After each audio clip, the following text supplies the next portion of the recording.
Hello everyone, I'm Nigesh from Team Clet Prep. Welcome to this series of Quant Magic. Now, as we discussed in the previous video, हम लोगों ने partnership के concepts समझे थे, उस पर कुछ basic standard questions करे थे. And as I said, in the next video, we'll be coming up with the caselet based on partnership. Okay, चलिए begin करते हैं. यहाँ पे एक बहुत ही सिंपल सा केसलेट मैंने लिया है पार्टनरशिप पे based, which is entirely dependent on the fact कि आपको इफेक्टिव इन्वेस्टमेंट कैलकुलेट करना आता है या नहीं आता है. देखिए, हमने लास्ट वीडियो के अंदर सीखा था कि इफेक्टिव इन्वेस्टमेंट हम कैसे कैलकुलेट करते हैं जब हम इन्वेस्टमेंट इनटू टाइम पीरियड निकालते हैं. हमने डिस्कस करा था कि प्रॉफिट का रेशो वही होगा जो इन्वेस्टमेंट इनटू टाइम पीरियड का रेशो होगा. नाउ अब जब इस चीज़ को केसलेट में चेंज किया जाता है तो there are certain situations involved here, जिसका कि एग्जाम्पल मैंने यहाँ पे लिया है. Let's read it out first. ये क्या बोल रहा है? AB and C started a business with rupees 10,000, 15,000, 10,000, 15,000 and 9,000 respectively. Okay, तो 10, 15, 9,000 से इन्होंने बिजनेस स्टार्ट करा है. Now A invest 4,000 after every 4 months, B withdraws 3,000 after every 6 months and C invest 12,000 after every 8 months. अब होता क्या है, नॉर्मली अगर क्वेश्चन में बोलता है कि A stayed in this partnership for say suppose 4 months, तो हम इन्वेस्टमेंट इनटू टाइम पीरियड निकाल देते हैं, राइट. बट यहाँ पे क्या हो रहा है, he is investing a certain amount after every certain number of months. Okay, B is withdrawing a certain amount after every certain number of months and C is doing the same thing. तो ऐसी situation को किस तरीके से हमें deal करना है, and secondly हम किस तरीके से इन क्वेश्चन के आंसर करेंगे उस पर बात करते हैं. नाउ सबसे पहले इस पूरे पैसेज में जो इन्फॉर्मेशन आपको 2-3 लाइन में दी हुई है उसको एनालाइज करेंगे, उसको समझेंगे. देखिए, तो मैंने यहाँ पे सबसे पहली इंफॉर्मेशन हमें क्या दे रखी है कि AB and C started a business with their respective amounts, right. तो I am writing the amounts here. सबसे पहले A ने स्टार्ट करा है 10,000 रुपीज से, ठीक है. B started his business with 15,000 and C started this business with 9,000, right. Now the first condition says A invest 4,000 after every 4 months. अब देखिए, यहाँ पे आपको निकालना है इफेक्टिव इन्वेस्टमेंट. दैट मीन्स कि amount invested multiplied by time period for which it is invested. तो सबसे पहले मैं ये देख रहा हूँ कि A ने ये 10,000 रुपीज कितने टाइम पीरियड के लिए इन्वेस्ट करा है, ठीक है. अब आप बोलोगे कि सर आफ्टर एवरी 4 months कहाँ तक हम कैलकुलेट करें? Eight the end of the year हम बात करेंगे यहाँ पे, ठीक है. But at the end of the year क्या सिर्फ 10,000 रुपीज उसने इन्वेस्ट करके रखे हैं? नहीं, चेंज हो रहा है. कैसे चेंज हो रहा है? देखो, A ने 10,000 रुपीज इन्वेस्ट करके रखे for the first 4 months, okay. क्योंकि 4 months के बाद में क्या होगा, 4 महीने बाद में उसने कुछ और इन्वेस्टमेंट करा. अब उसने इन्वेस्ट कर दिया कितना? 4,000 एक्स्ट्रा. तो इस पार्टनरशिप के अंदर, इस बिजनेस के अंदर A का कितना इन्वेस्टमेंट हुआ, not the effective thing. Time period को बाद में डील करेंगे. सबसे पहले ये बताओ 4 महीने बाद में, या ये सोचिए कि 4 महीने बाद में A का कितना इन्वेस्टमेंट रहा है यहाँ पे. तो A ने 10,000 रुपये तो पहले से इन्वेस्ट कर रखे थे, उसने 4,000 रुपीज और इन्वेस्ट कर दिए, यानी कि अब उसका इन्वेस्टमेंट हो गया कितना? 14,000 का. And this will continue for the next 4 months, right. अगले 4 महीने निकलने के बाद में what will happen, he will invest 4,000 मोर. तो अब उसका इन्वेस्टमेंट कितना हो जाएगा? अब उसका इन्वेस्टमेंट हो जाएगा 18,000 का. And this will again continue for next 4 months, right. 1 year is complete. Let's look at what is happening with B. B withdraws 3,000 after every 6 months. So B started with 15,000. B का ये 15,000 का investment कितने time के लिए persist करता है? It persist और it stage for next 6 months.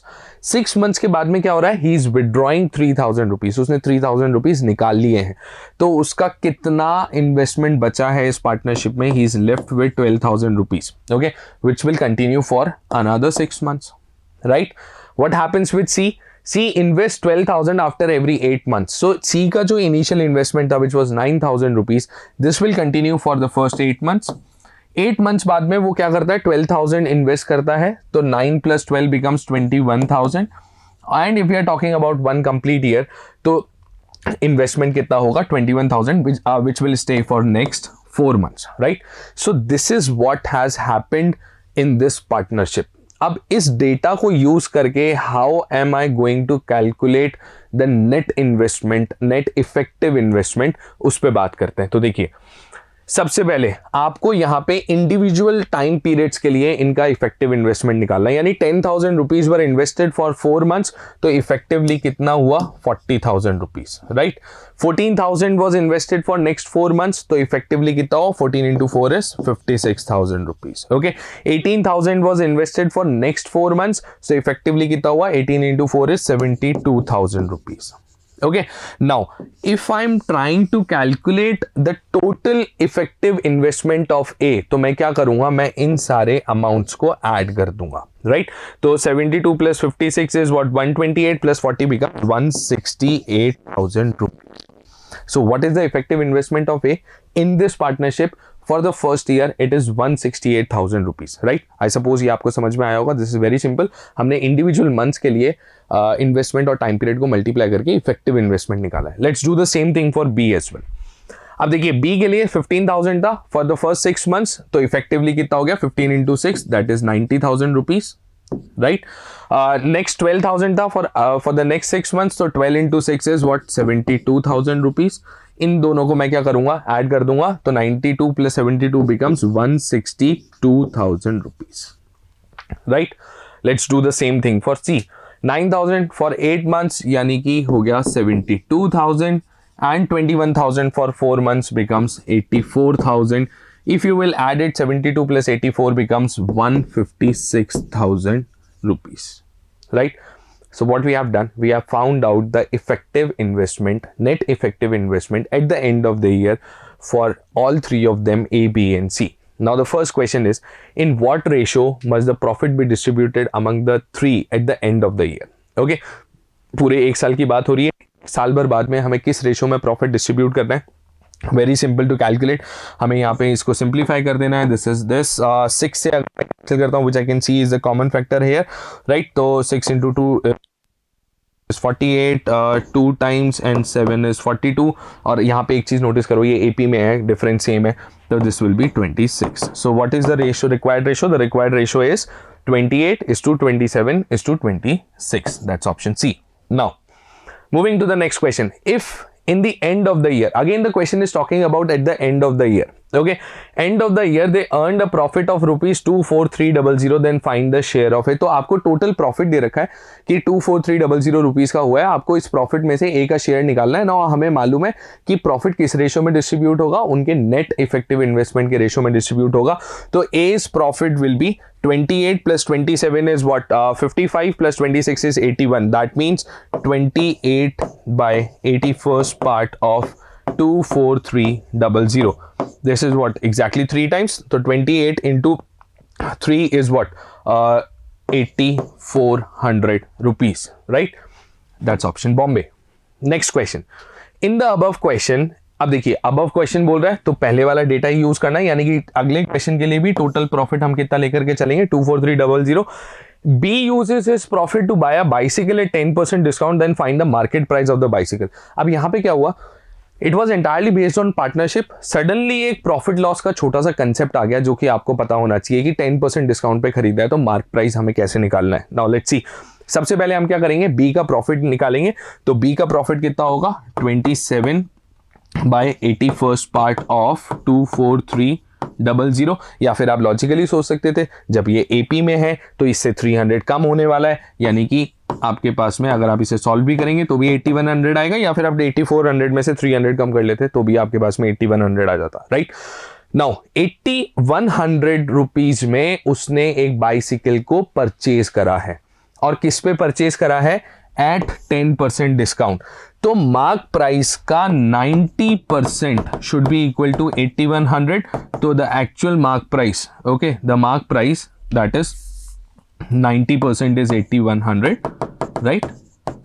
So the actual mark price 100% will be what, 8100 upon 90 into 100, which is a very simple calculation. This is about 9 times, basically 90 times. So the answer will be 9,000 rupees, right?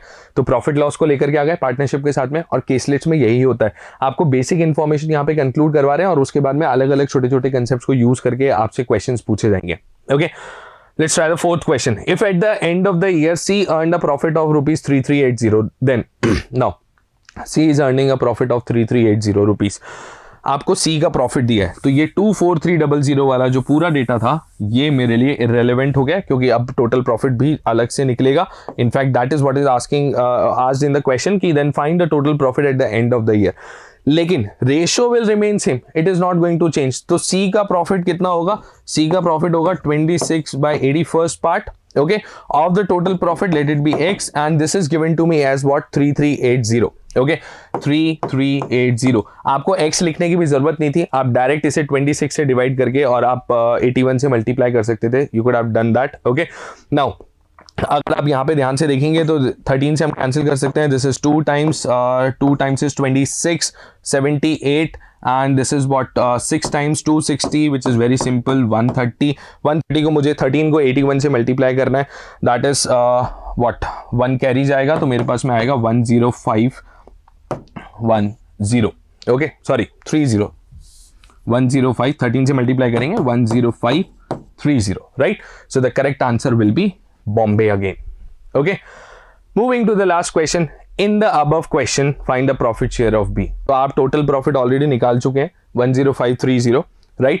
इसमें से आपको क्या निकालना है, B का share निकालना है ना। B का share will be 27/81 part. Okay 81 से कैंसिल करोगे, सेम ही फिगर्स हैं 130, तो 130 को आपको अब क्या करना है 27 से मल्टीप्लाई करना है, 13 into 7 is 91, तो 1 and 9 13 26 and 9 the answer should be 3510 right.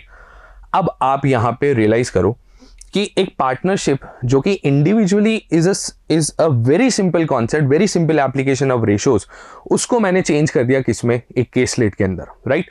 So this is what is going to happen. इसीलिए हम बात करते हैं कि इंडिविजुअली कंसेप्ट्स हमारे दिमाग में क्लियर होने चाहिए, we should be very thorough with the concepts, तभी हम इस तरीके के केसलेट्स को सॉल्व कर पाएंगे, राइट।